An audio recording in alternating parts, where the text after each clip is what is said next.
Bukod po sa halamang tawa-tawa o taba-taba kung ipangalan po ng iba, sinusuri na rin kung posibleng gamot sa nakamamatay ng sakit na dengue ang luya at banaba.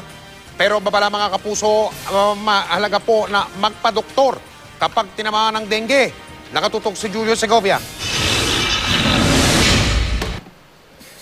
Pasado na sa laboratory evaluation, pero hindi pa nasisimulang itest ng Department of Science and Technology sa hayop at tao kung mabisang panlunas sa dengue ang halamang tawa-tawa.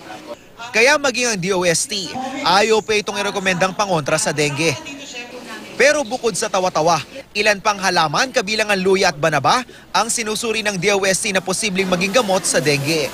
Mukhang maganda ang result, so itutuloy natin to the next level. Habang wala pang gamot kontra dengue, tuloy ang kampanya sa pagbuksa ng mga lamok na may dala nito. Bakit kulay itim?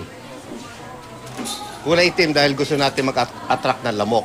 Sa Kamuning Elementary School, itinuro ng mga taga-DOST, DOH at DepEd sa mga bata ang paggamit ng mosquito ovicidal larvicidal o Oltrap. Simula na rin ang ating so-called dengue season. Kasi nga, itong pagdami nitong ating sakit na ito, coincides with the start of schooling.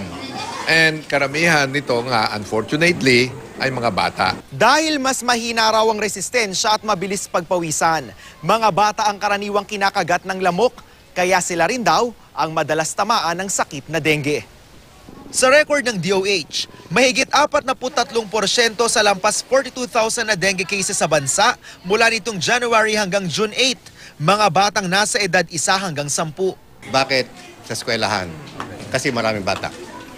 At ang mga bata ay nasa eskwela pag-araw. Araw naman talaga ang pagkagat ng dengue, no? Nakapamahagi na raw ang DOST ng mga Oltrap sa mahigit 21,000 pampublikong paaralan sa buong bansa na prioridad ng DOH. Julio Segovia, Nakatutok, 24 Oras.